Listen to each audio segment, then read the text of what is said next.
Get ready for another major walking tour as we go over the details the next morning in the hotel lobby. I see everybody is bright and chipper this morning, huh? Feeling a little better than yesterday? Yeah, we feel rested. You feel rested? I want to tell you that you all did really well yesterday. I'll tell you the truth now. I have shifting plans. You know, it's sort of a situational logic as we go along. I adjust the tour as I see how you're doing. And yesterday we did twice as much as I was originally planning on doing because you're doing so well there. Trevi Fountain, no problem. Pantheon, I want to go home. But you really did well. So we got San Ignazio done yesterday, which was beyond the plan, and the Pantheon too. And Giolitti with that fabulous ice cream. So that gives us a pretty clear shot today and tomorrow at accomplishing all of my goals for Rome. We're going to do quite a bit this morning. We're going to see a lot of fantastic places. And yesterday was a great day for me to share all that stuff with you, and today is going to be even greater. It's one of the great experiences for me is to share this city that I love so much. And we're going to be walking. We'll see a lot of churches, monuments, fountains, squares, little streets, cafes. And then we'll be back here. The next meeting time is 3:30 this afternoon, back here for the city tour. So we just arrived yesterday at our hotel in Rome at about noon, which makes today the first complete day of the tour, the first full day. And in many ways, it's going to be the most interesting day of the entire 18-day tour. It's a wonderful experience we're about to embark upon, starting with the Rome public bus system. When in Rome, we get around just like the Romans do and enjoy the adventure and convenience of your bus ride, all for just 60 cents. In this case, we're going from the Termini down to Il Gesù Church, which is down by Piazza Venezia on Vittorio Emanuele II Corso.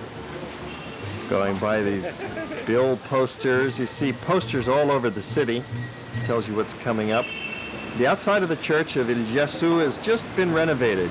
So you can see how clean it is now. Chiesa del Gesù. Church of Jesus. This is the mother church of the Jesuit order. Yesterday we saw San Ignazio on our tour, which was highly decorated Jesuit church. And now we're in a slightly larger church with just as elaborate Baroque decorations, Il Gesù. This was the first Jesuit church to be built in Rome, constructed towards the end of the 16th century, and the Baroque ceiling decorations were added about 100 years later. This is one of the most classic of all the Counter-Reformation Baroque churches, highly decorated in a theatrical style to attract the worshipers and to vividly portray the stern Catholic message that the true believers will be saved and the Protestants and heretics will be condemned to hell.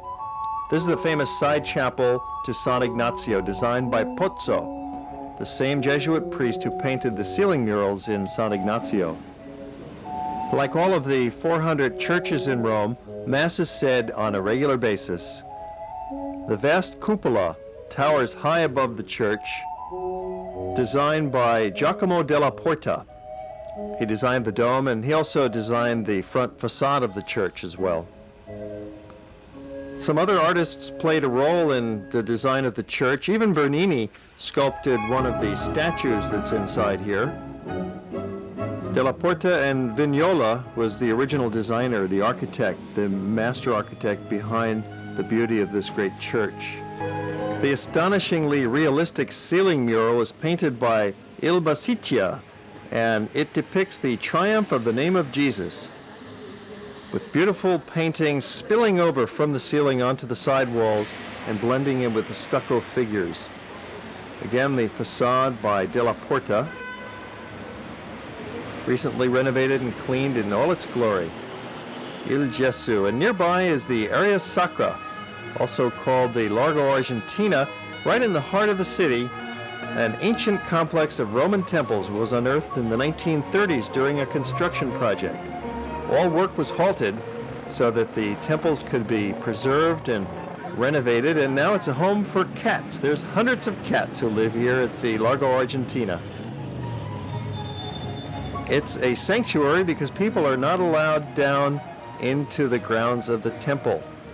So the cats take over and they go prowling through the neighborhood during the day and hunt of their meals, and then they take good care of themselves, keeping themselves clean.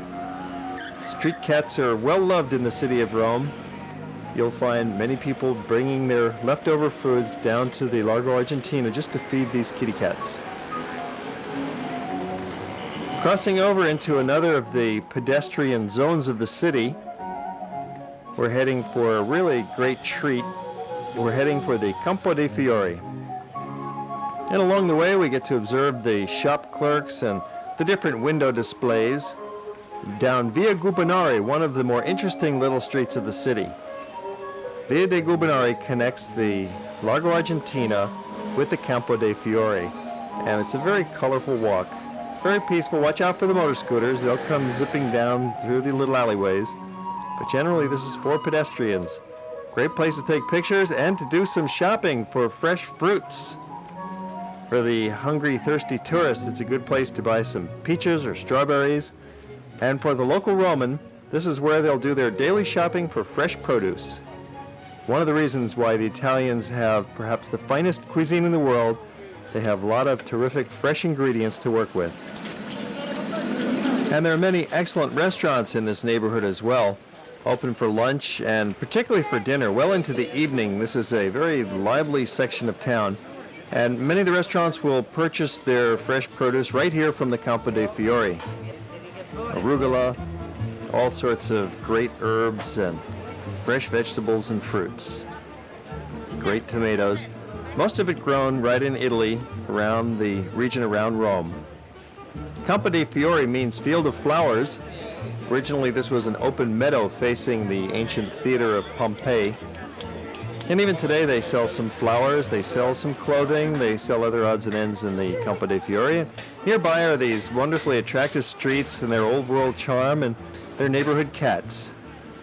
You'll find building details on each corner and each facade, lanterns and shutters. Always something interesting to look at in this old part of town. It was originally a medieval quarter, so many of the streets are quite narrow and winding. And then it was renovated during the Renaissance by Bramante and other great architects, and it's been lived in continuously ever since. Here we are in a typical courtyard. These are old apartment houses. Maybe there's 10 units, 10 families living all together around this one central courtyard, and this has been the typical Roman style of urban development for many centuries, continuing right up to the present time. As you walk along the street and look down these little driveways and are enticed by the courtyards, go in and take a look. If you're quiet, nobody will mind. This neighborhood abounds with furniture restoration shops. When you think of the thousands of years of history of Rome and hundreds of years of the Renaissance and Baroque artistic developments, you can imagine the huge volume of old furniture. And they don't just throw it away in the city, they renovate it and rebuild it, fix it up and use it again. It's not the American style. We'll use it for a few years and then toss it out. It's not the case in Rome. They have more of a feeling for tradition and history and high quality. Nearby is the Chiesa Nova, meaning new church. It's actually not new at all. As you can see, this is another of the Baroque jewels of the city. Built around the same time period as the nearby Il Gesù that we were in earlier, in the late 16th century, and then later decorated in the Baroque style by Pietro da Cortona, who painted the fabulous ceiling murals and applied many of these decorative touches in this high Baroque style. There's also 3 paintings by Rubens inside the Chiesa Nova, and it's located right on Vittorio Emanuele II, the main busy street that cuts through this old medieval quarter of town. It was built with help from Pope Gregory XIII for Philip Neri, a priest from Florence who founded the Order of the Oratorians. This side chapel of the organ was designed by Carlo Rinaldi, one of the very great Baroque architects. St. Philip is now buried in his church. He originally wanted the interior to be plain, but it was redecorated in the early 17th century by Pietro da Cortona. We continue walking along through this neighborhood behind the Chiesa Nova through a fascinating collection of antique stores and junk shops and furniture restoration shops, little cafes and bars and restaurants. We're walking along Via dei Banchi Nuova, which is one of the main streets of the heart of Renaissance Rome. Basically the area between Via dei Coronari and Piazza Navona and the Tiber River. You'll find just wonderful sights, garlic hanging from the ceiling, little wine shops, produce markets, friendly people, arches leading into other little back alleys, altars and chapels on street corners along the way will surprise you. And we soon come upon one of the greatest monuments from Roman antiquity, Hadrian's tomb, located just across the Tiber River. You can walk right across the pedestrian Ponte San Angelo, lined with the beautiful marble angels carved by Bernini. And from here you gain a beautiful perspective of St. Peter's, with the bridges and the river in the foreground. Castle San Angelo is a museum. It's open to the public. And it forms a terrific backdrop for one of our group photographs of our Hawaii Geographic Society tour group. About 30 of us from Honolulu, all traveling together, traveling from Rome to London on our annual tour of Europe. Good place for group photo. Everybody puts their cameras down and stands together, and one person grabs the cameras, takes all their pictures. So we all end up with a group photo inside each of our cameras. Onlookers think we're a little bit nuts when they see this operation going on, but it's fun. Continuing along through this medieval and Renaissance neighborhood of antique stores and old shops and cafes, we're now walking along Via dei Coronari. This was one of the main streets of Renaissance Rome. Overall, it has retained the form it acquired under Pope Sixtus IV, one of the great builders of the city, back in 1471 through 1484. And today, it's still one of the most attractive streets in the city, with its antique shops and palaces glowing in ochre and stone. And you'll find that the atmosphere in this part of town is relaxed and unhurried. You'll run into friendly people. Here we're getting a wave from family up at their apartment window looking down at us, saying hello.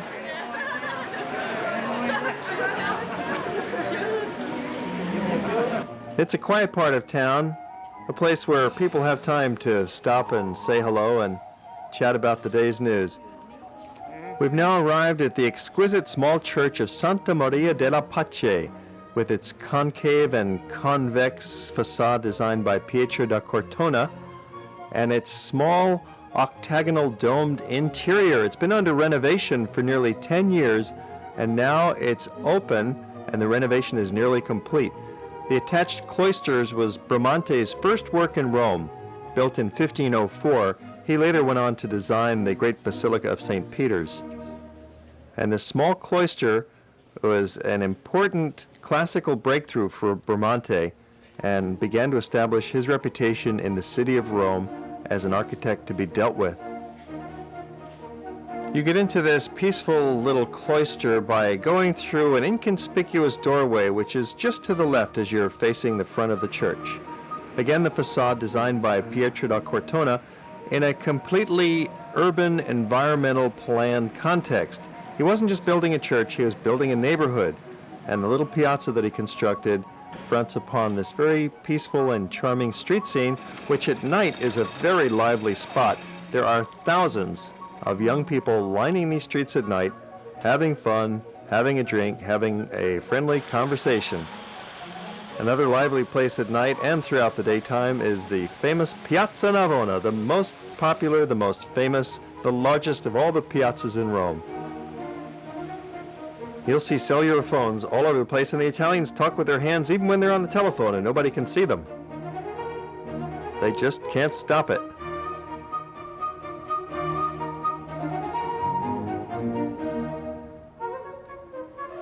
Borromini designed San Agnes, the wonderful church that fronts on the Piazza Navona.